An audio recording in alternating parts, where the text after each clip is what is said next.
Hi there, welcome back to Apatros Review. In this episode, Half Past Dead 2, directed by Art Camacho in 2007. It's a direct-to-video sequel to the original Half Past Dead. Hi there, welcome back to Apatros Review, your guide to the wild world of science fiction, action, and horror cinema with me, your host, Milo Sepka. If you want to spell my name, just look at the channel name. Now, in this episode, we look at the film Half Past Dead 2,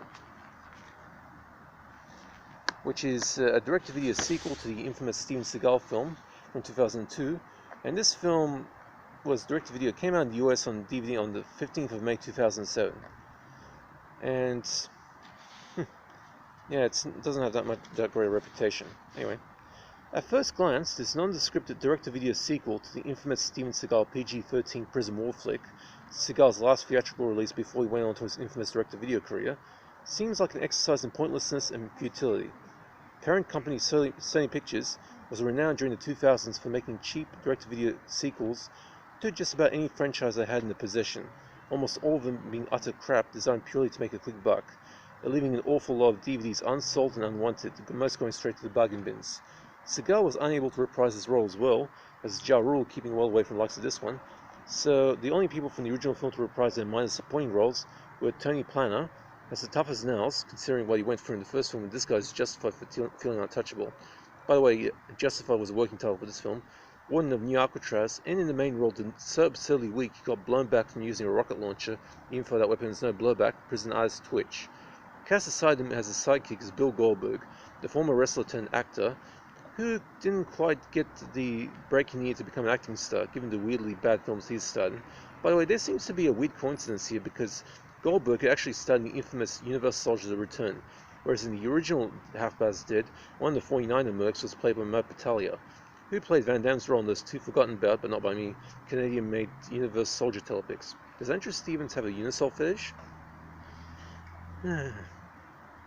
Years after the 49er prison war, Twitch, who has been keeping a good record despite knowing about Lester McKenna's secret hidden stash of gold bricks, and Lester McKenna was at death row in May 2 in the first film, actually hid the fortune US gold brick. And apparently he split the loot into two parts. The main one, with $160 million hidden in a safe place that he only told Twitch about, and the decoy stash filled with the remaining $40 million that he saved for a final fuck you present for the FBI that was planning to tell the FBI right before they were going to execute him. He managed to tell Seagal about it. And so, if you actually watch the original film, the amount of gold bricks that come out of that box, it's nowhere even near 200 million.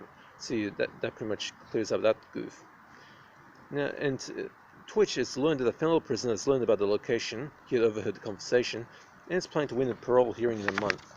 Twitch, knowing fully well that he lost his chances with his previous parole hearing, decides to get himself transferred to another prison closer to loot, by causing a fight in the cafeteria. Sent to Crichton, a hellhole of a prison in Missouri, where society took a great big shit and built a 40-foot wall around it, Twitch tries to keep to himself, but only ends up having to join the black gang known as the Disciples in order to be allowed to use the conjugal room for he and his fiancée. He had dumped the girlfriend he had on the side a couple of years before. But when Alex Cortez, the leader of the rival prison gang, along with the Disciples' second-in-command, conspired to make an escape by setting their gangs against each other, by bribing prison guards to smuggle in pistols, so that Cortez can assassinate the Disciples' leader in the cafeteria, and pin the blame on William Burke, an innocent man falsely convicted of being an accomplice to a robbery. His friend had knocked off an armored car, hid the money in Burke's house without telling him, and when the police arrived, the so-called friend had falsely implicated Burke in the robbery, giving Burke a 5-year sentence. Twitch and Burke reluctantly team up to rescue Twitch's fiancée and Burke's teenage daughter, who were both trapped in the prison.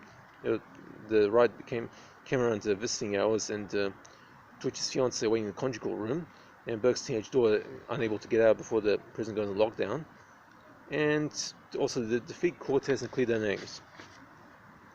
Half Past Dead 2 doesn't have that great a reputation. Popular opinion among the few who saw this is decidedly mixed. Personally, I was surprised by the film. The story is surprisingly robustly written to the point that there are no logic flaws in the story at all. But you have to be paying close attention to all the dialogue, since missing some of what is being said will make you think there are plot holes in the story. The guys who wrote this certainly knew what they were doing. The basic premise is unexceptional, but for what it is, a prison war flick, it does the job with modest competence, and even at times, despite the badly handled fight scenes, mildly effective in telling its story. Art Camacho, a stuntman given this chance to direct the film, manages to make a sequel that's at least equal to the original. I gave both films the same grade. The original Half Past Dead, despite looking stupid, at least had some agreeably slick action scenes and moves well enough. Owen Camacho also played a role in that film as one of the 49ers. And the photography looks decent well, courtesy of Ken Blakey, who had prior experience serving as the director of photography on many of PM Entertainment's films back in the 1990s. He's got experience in action movies, the DP. The film's pacing is also very tight and moves at a brisk clip, delivering the action goods to make Half Past Dead 2 a bit of a gem in the rough for those jaded direct-to-video action fans pining for the good old days of VHS rental stores and PM Entertainment's now public domain back catalogue. Although PM had nothing to do with this flick, they'd been defunct for at least 7 years when this was made. And now for the best line: "We'll cut you up into Chinese food and feed you to the skinheads." One of the disciples threatens Burke with that. Now there's no gore, no bare wobbly bits in this one. Damn it. Half Past Dead 2 gets a C+, 5 out of 10. It's a passable prison war flick with enough non-stop action to give you a fun night out. A perfect beer and pizza flick meant to be enjoyed with friends. And by the way, in case you're wondering why this video is so dark, it was outdoors at night. This is the earliest I could get to this video done anyway. It's kind of dark and cool. Anyway. My next video will be much better lit. Okay, I hope you guys enjoyed that. Now remember, Half Past Dead 2 gets a C+, pretty much the same grade I gave the original Half Past Dead. Now, I don't do requests, but if you want to have a particular film in my collection, or if you have any questions about DVDs, you think I'll answer, or might be able to answer, just hit me up in the comment section, I'll answer. Also, if you have any types of horror or sci-fi action films you want me to check out, I'd be happy to see if I have anything in my collection on that. So just hit me up in the comment section, I'll answer. Okay, hope you guys are staying safe, take it easy, and that's it for this review.